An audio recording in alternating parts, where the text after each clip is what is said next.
పాశమైలారం ప్రమాదంలో మృతదేహాల వెలికితీత ప్రక్రియ ఇంకా కొనసాగుతోంది. 36 గంటలు గడుస్తున్నా భవన శిథిలాల తొలగింపు ఇంకా పూర్తవలేదు.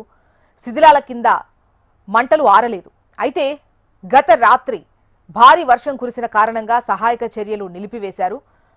ఇప్పటి వరకు పాశమైలారం ప్రమాదంలో 36 మంది చనిపోయినట్లు అధికారులు చెబుతున్నారు. 34 మంది ఆసుపత్రుల్లో ట్రీట్మెంట్ తీసుకుంటున్నారు. అయితే ఇప్పటికీ ప్రమాదంలో గల్లంతైన 13 మంది ఆచూకీ లభించలేదు. పూర్తిగా శిథిలాల తొలగింపు జరిగితేనే వారి ఆచూకీపై స్పష్టత వచ్చేటువంటి అవకాశం ఉంది.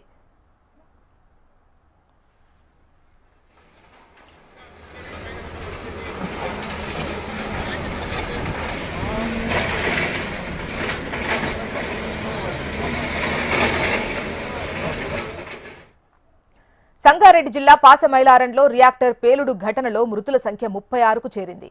ఆసుపత్రిలో మరో 34 మంది చికిత్స తీసుకుంటున్నారు. అందులో కొందరి పరిస్థితి విషమంగా ఉన్నట్లు తెలుస్తోంది. మృతుల సంఖ్య పెరిగే అవకాశం ఉంది. మరిన్ని వివరాలు యోగానందరెడ్డి పాశమైలారం నుంచి అందిస్తారు.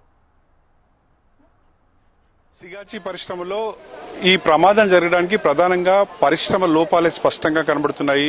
పరిశ్రమలో మెయింటెనెన్స్ లోపం కనబడుతుంది. అదేవిధంగా విధానపరంగా కూడా ఏ రసాయన పరిశ్రమలకు ఎక్కడ కూడా వర్టికల్ గా రసాయన పరిశ్రమలో బిల్డింగ్లకు పర్మిషన్ ఇవ్వద్దని చెప్తున్నారు. అదొక విధానం ఉంది. కానీ స్థలాభావం కారణంగా వర్టికల్ గా ఆ బిల్డింగ్స్ కు వీళ్ళు పర్మిషన్ ఇస్తూ పోతున్నారు. దీంతో ఏదైతే ప్రొడక్షన్ డిపార్ట్మెంట్ G+1 ఉండాల్సింది G+3 ఫ్లోర్ 4-5 అంతస్తుల్లో ఈ పరిశ్రమను కట్టడంతో కింద ఉన్న మేజర్ ఆపరేషన్ అంతా కింద జరుగుతుంది. పైన ఎక్కువ మ్యాన్ పవర్ ఉండే QC కానీ QAL కానీ డాక్యుమెంటేషన్ సంబంధించిన ప్రతిదీ కూడా మైక్రోబయాలజీ యూనిట్లు కానీ అవన్నీ కూడా పైన ఫ్లోర్ లో 2nd, 3rd, 4th ఫ్లోర్ లో ఉంటున్నారు. అక్కడ ఎక్కువ మ్యాన్ పవర్ పనిచేస్తుంది. కింది ఫ్లోర్ లో ప్రమాదం జరిగినప్పుడు మొత్తం డ్యామేజ్ అయ్యి పైన ఉన్న వాళ్ళు కూడా మొత్తం కూడా ఆ బిల్డింగ్ అంతా కూడా పడిపోయి ఈ మృతులు ఎక్కువ సంఖ్య ఉంటుంది. ఇందులో కూడా 3 ఫ్లోర్లు పేలుడు దాటికి పడిపోవడం జరిగింది.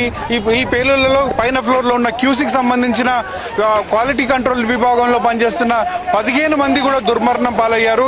ఇది కేవలం వర్టికల్ గా పర్మిషన్లు ఇచ్చుకుంటూ పోవడం వల్లనే, విధానపరమైన లోపం వల్లనే ఈ పరిశ్రమ జరుగుతుంది. చాలా వరకు రసాయన పరిశ్రమలో కూడా ఇదే విధంగా ఉంది. అంటే అన్ని రసాయన పరిశ్రమలో కూడా వర్టికల్ గా బిల్డింగ్లు 5 ఫ్లోర్లు 6 ఫ్లోర్లకు విచ్చలవిడిగా పర్మిషన్లు ఇస్తూ పోతున్నారు.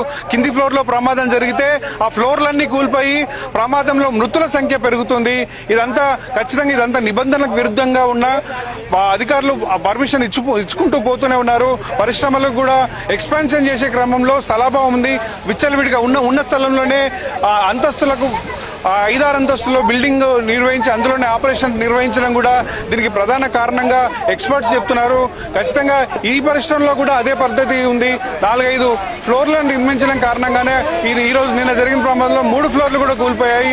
3 ఫ్లోర్లో పైన ఫ్లోర్ ఉన్న QC విభాగానికి చెందిన వాళ్ళు, QA విభాగానికి చెందిన వాళ్ళు కూడా ఈ పరిశ్రమలో మరణించడం జరిగింది. ఇంకా శిథిలాల వెలికితీత కొనసాగుతుంది. ఇంకా శిథిలాల కింద దాదాపు 10-15 మంది ఇంకా శిథిలాల కింద ఉన్నట్టుగా తెలుస్తుంది. ఒకవైపు బాధితులందరూ చూస్తున్నాం. బాధితుల నిన్నటి నుండి తమ వారి కోసం బాధితుల ఆక్రందన కనబడుతుంది.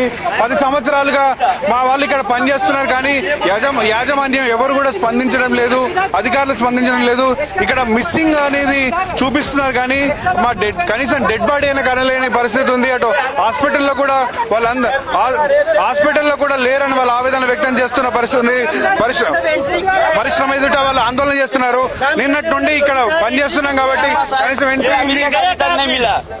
अभी देखिए आइडेंटिटी कार्ड अभी तक नहीं मेरा आदमी मिला। किधर से आया? हम बिहार से, दरभंगा जिला से।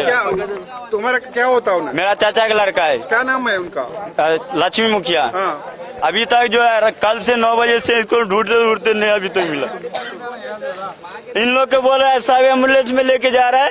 एम्बुलेंस कम से कम दिखा तो दो, दिखाओगे तब ना हम लोग सोचेंगे हमारा जो है आदमी है कि नहीं है। जिसका आदमी पहचान होगा वो देखिएगा। कोई इन लोग लेके अपना भाग जाता है। तो आपका कौन है? हमारा रूम के बाजू वाला है। 3 आदमी है। नागा वर्मा है, दीपक है, दिलीप है। 3 आदमी है। हाँ, अंदर है कि किधर है वो बताएगा ना। हमारा तो आदमी रूम से आया, हमारा आदमी इधर नहीं मिला। लेके और कहीं गया फेंक दिया। कितना दिन मिसिंग लिस्ट पे है? हाँ, मिसिंग लिस्ट में नाम है वो लोग का, तीनों का।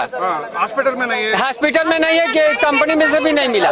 रात में हम 11 बजे तक यहीं रुक के गया है। ఇంకా ప్రమాదంలో చాలా మంది చనిపోయారు. వాళ్ళని ఇంకా ఐడెంటిఫికేషన్ ప్రాసెస్ కొనసాగుతుంది. DNA టెస్ట్ చేస్తే తప్ప తెలియని పరిస్థితి. బహుశా అలాంటి ప్రాబ్లమ్స్ తో ఇంకా ఐడెంటిఫై ఎవరు అనేది ఇంకా ఐడెంటిఫై కాని పరిస్థితుంది.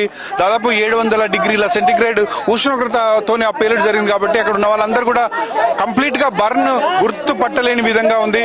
చాలా వరకు చాలా దయనీయమైన పరిస్థితి. ఓవరాల్ గా DNA టెస్ట్ చేస్తే ఒక మాంసం ముద్దల్లాగా మారిపోయిన పరిస్థితి ఉంది. చాలా మంది బూడిదయ్యే పరిస్థితి కూడా ఉన్నట్టుగా చెప్తున్నారు.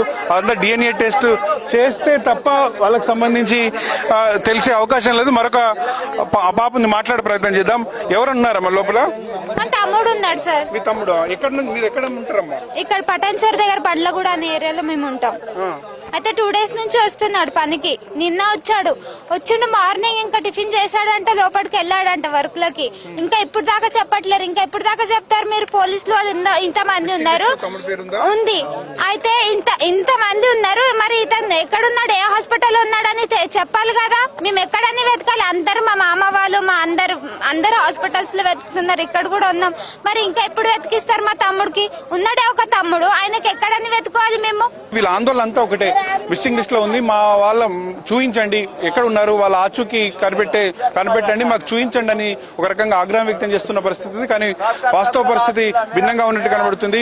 పూర్తి స్థాయిలో డెడ్ బాడీలను గుర్తించే ప్రక్రియ అయితే కొనసాగట్లేదు. అది DNA టెస్ట్ చేస్తే తప్ప ఎవరు అనేది ఆచూకీ లభ్యం కాని పరిస్థితి ఉంది. దీని విషయంలో కన్నా వాళ్ళకు బాధితులకు సరైన వాళ్ళకు అర్థమయ్యే రీతిలో ఆన్సర్ ఇవ్వాల్సిన అవసరం అయితే స్పష్టంగా ఇక్కడ కనబడుతుంది. లేకపోతే నిన్నటి నుండి ఆవేదనతో తమ వారు ఎక్కడున్నారు, ఏమైపోయారనే ఆవేదన ఉన్న వాళ్ళకు బాధితులు ఒక రకంగా ఆగ్రహం వస్తుంది. కానీ వాళ్ళకు కూడా సర్ది చెప్పి అసలు ఏముందనేది చెప్పాల్సిన బాధ్యత అయితే అధికారులపైతే ఉంది. ఇది ఇక్కడ ఉన్న పరిస్థితి. కెమెరా పర్సన్ శ్రీనివాస్తో యోగానంద్ రెడ్డి, HM TV, పశ్చిమ నుండి.